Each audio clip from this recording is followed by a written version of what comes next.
Rob's Child here with Security Analysis. This is part 4, chapter 27. Nothing I say is investment advice, and I do not have any intention of replacing any of the contents of this book, but opening up the ideas in the book for discussion.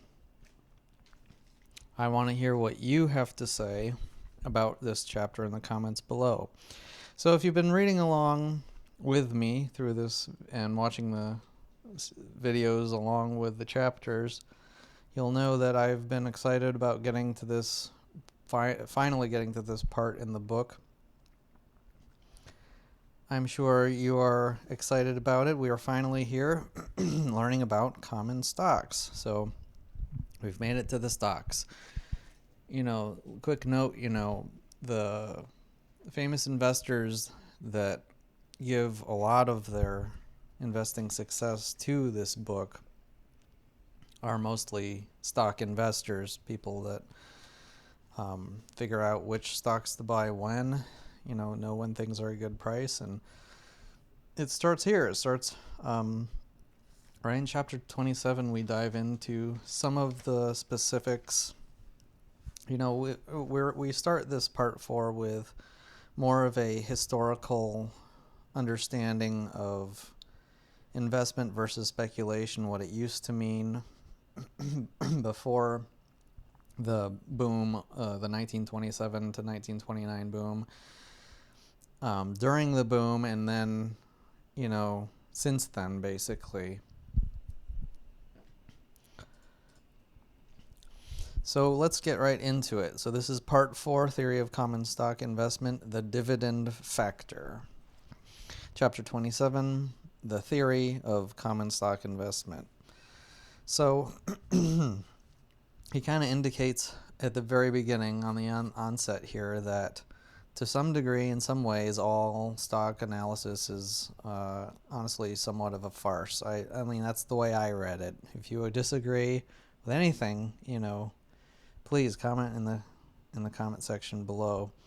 Another point I got out of it was that specifically in regard to that, great analysis can lead to inconclusiveness, be unsatisfactory, but if conclusive, it can be misleading. And so, the main point being, stocks are risky. I think they're the most risky type of asset that we've discussed so far. Although Graham might argue, I don't know if he would consider preferred shares to be arguably more risky, actually, because he hates the form so much. But to wrap up this little section, he says he uses a full Voltaire type of a quote. He says, if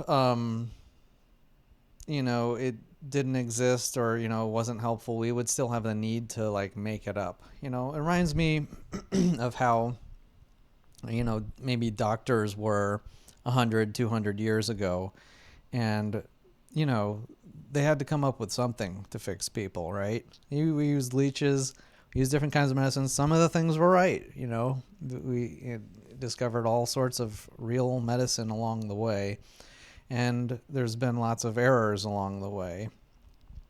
But the point being is that, stock analysis is similar to a lot of other things that are sort of scientific in nature that have,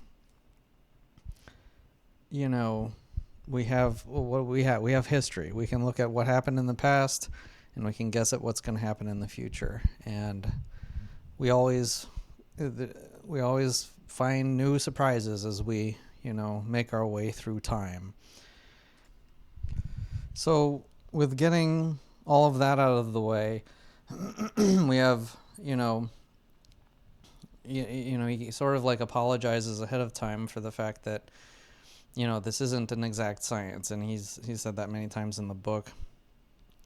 I'm going to quote this part of the book. This is, I believe, a permissible part, when we're talking about how much I'm allowed to quote of a book. But here we go. At the bottom of 343. Sorry about my voice. As far as the typical common stock is concerned, an issue picked at random from the list, an analysis, however elaborate, is unlikely to yield a dependable conclusion as to its attractiveness or its real value. But in individual cases, the exhibit may be such as to permit reasonably confident conclusions to be drawn from the process of analysis. I thought that was a particularly good quote. Just sort of, he says it best. I don't know if I can say it better than that. We're not here to produce, we're not analyzing stocks to produce guaranteed results. That's not what we do. We come up with conclusions. So, if something is very, very undervalued, from large many of perspectives, so we're gathering information. We're not concluding that this stock is going to go up because of A, B, and C.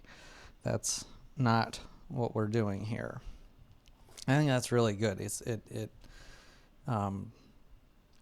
puts it all into perspective. It really is a good way to understand it, and I think it helps with personal investing too, because if you buy a stock, let's say at a certain price, and you think it's a great deal, and it goes down by 50%, this can happen very easily. You studied the Graham book, you used all sorts of models, for the valuations, and you're like, whoa, this is so cheap, and then it goes down by 50%. There's an example of, well, your opinion doesn't really matter. At the end of the day,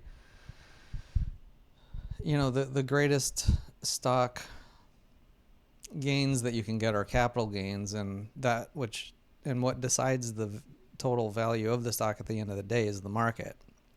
And unless the stock is paying its full price in a dividend, or in dividends over the course of a year or two, which then you've already made all of your money back, by the way, if you're in that scenario. Unless you're in a scenario like that, you're depending on market opinion. You're depending on what everybody else out there thinks as to the value of the securities that are out there, that you own, or in this case, ones that you own. So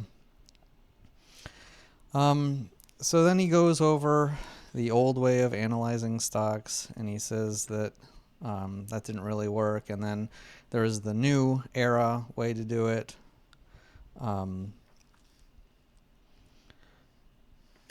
And the new way to do it is to indicate that the future is speculative and the past gives you a sense of what kind of safety there is. He says in here, the old way has three parts for a stock to be considered a serious worthy stock. In the new era way, and this is not his way. This isn't the newest way. This is from old era to new era, and the new era way was that the three parts were that it had an established dividend, there was a stable and adequate earnings for the company, and that there was a satisfactory backing of tangible assets. Actually, not okay. So this is, I'm figuring it out. There's kind of like four eras that we discuss. I said the second era was 26 to 1929 bubble. That's not it. It was the old way, and then the new era way before the big bubble. Because in the new era, this is where he's talking about how the real asset values that the company has, the value of the buildings, the equipment, the intellectual property, whatever it is, the fair market value to back up the value of all of the securities of the company. And so the thing is, with the era of 1926 to 1929, that's where things changed, where we went from assets backing the value to it becoming completely meaningless, and everybody, stocks were being bid up and up and up. Not all stocks. In fact, he has some specific examples in here that are pretty interesting. But the mentality was in that period that the value of a common stock depends, I quote here, quote, "The value of a common stock depends entirely upon what it will earn in the future." And so some stable investments basically turned into a bubble. Companies that had declining earnings had actually, even during this bubble, had gone down in value. And so, we think of bubbles today as, something where everything goes up. Like the dot-com bubble is not the same as this bubble. The dot-com bubble was specifically, more computer stuff, more anything, the verbiage is anything with a .com, even if it was just a domain name at the time, got massive bids. And so that was more of an expansion. That was more of a, jump on the expansion of the internet. People got a little too excited a little too quickly in that particular type of technology. The bubble in 1929 was more like if everyone started bidding Walmart. Walmart's earnings have been going up in a sturdy company, and then it just keeps going up and up and up. And we have seen that in this COVID bubble. We've seen, PE ratios, have been getting, on average, higher over time, it seems. I believe I've heard investors today talk about how a 15 PE ratio is cheap and a 20 is more on the expensive side. So you got that range. Back in his time, 7 was like dirt cheap, and you could sell, I don't know, not maybe around 9 or 10 PE ratio, something like that. Maybe higher than that. So I think the expectations in that area has changed a little bit. But anyway, moving on. Again, discuss in the comments anything you like. And so part of the bubble was that people were looking for, but part of the problem with the bubble was that companies were becoming. There were many companies in this time becoming less stable. We're entering an era where the super fast expansion of the railroads and everything was massive, and there was an expectation that would continue. And what had happened was, some companies, they started competing against each other, and some companies didn't do as well. And so part of the problem was that things that were considered to be investment quality, things that had a lot of value in terms of investment quality, had gone down. And that actually, what it did was it created an environment, that partly created an environment where people felt like they needed to take more risk in order to make up for the lack of safety that was perceived at the time, for the fact that, companies you thought would be around forever were not as safe as you thought. And so we, instead of becoming more safe, people looked for more bigger potential gains. And of course, with diversification, and he says in here, you can get bigger gains. But so that's what partly drove that. One comment about this era, how PE ratios went up, he mentions that watered stock was a common phrase. It was like a stock that wasn't really worth anything necessarily, or rather diminished in great value because it wasn't backed by any real assets. That was the biggest part of it.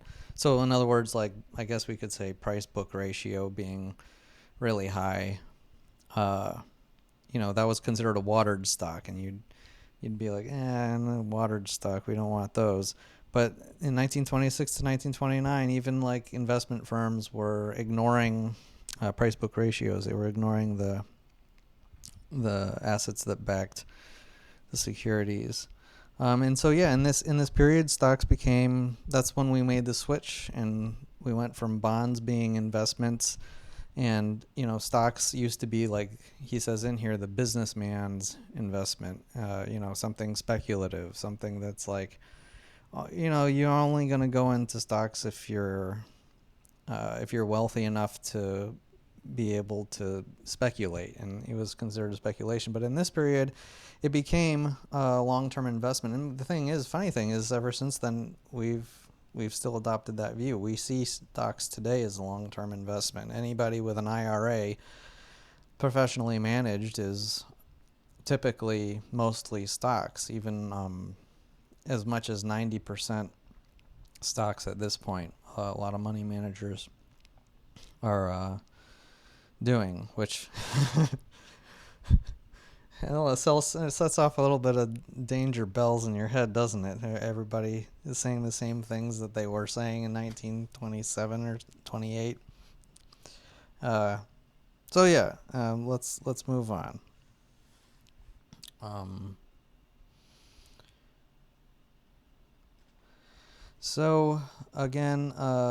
The next part. So Graham equated bond interest to the earnings. If the stock price causes earnings to be closer to bond interest, well, then what's the point? So in other words, if you take you take the PE ratio of a company.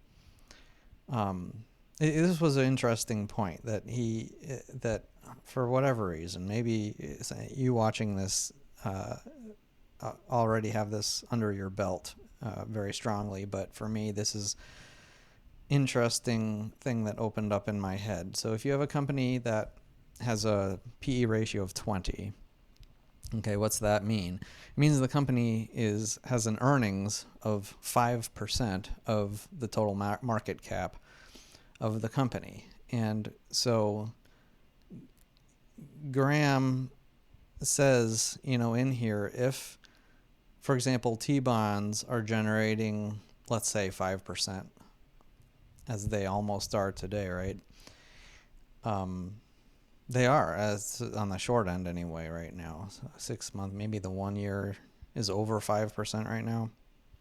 And then you have a stock that has a PE ratio of 20. So he says, well, why would you buy the stock? When the company is only earning, the word earnings, they're earning only 5%. How the heck do you find that as an investor to be an attractive investment if you can get a guaranteed return of 5% from a treasury bond? So I found that to be very interesting, and it just makes me take the PE ratio even more seriously than I did before, I guess I can say. In an example, he mentions a particular company with a PE ratio of 7 and describes it as as market hostility towards the stock. And this was Yellow Cab in 1929. This was the example I was referring to earlier, that it had declining earnings, and its stock price reflected that. This was, at the top of the bubble. So, but so the valuations of stocks in this period he describes as a weather vane. Basically, if their earnings are rising, that means everybody buys it up to the up to the top of the mountain, and if earnings are going down, like let's say down, down, down over the course of 3 years, we're done. We're out to the point of PE ratios being as low as 7, which is a very low PE ratio. So during this period, they didn't use the older method, or what he seems to infer is like a little bit more stable method. He's talked about it before in the book, of using the average earnings over, particularly like the last 10 years, I think. Maybe that was mentioned in the book. Maybe it was something I read about Graham's work. I don't remember, but then he goes through a whole bunch of reasoning that concludes that the trend of earnings is not better than using the average of past earnings to determine stock value. So it doesn't help you any more than that, he later concludes that, yes, it gives you good information. It gives you information you can use, but it doesn't lead you necessarily to what fair price is, what the intrinsic value might be of that stock.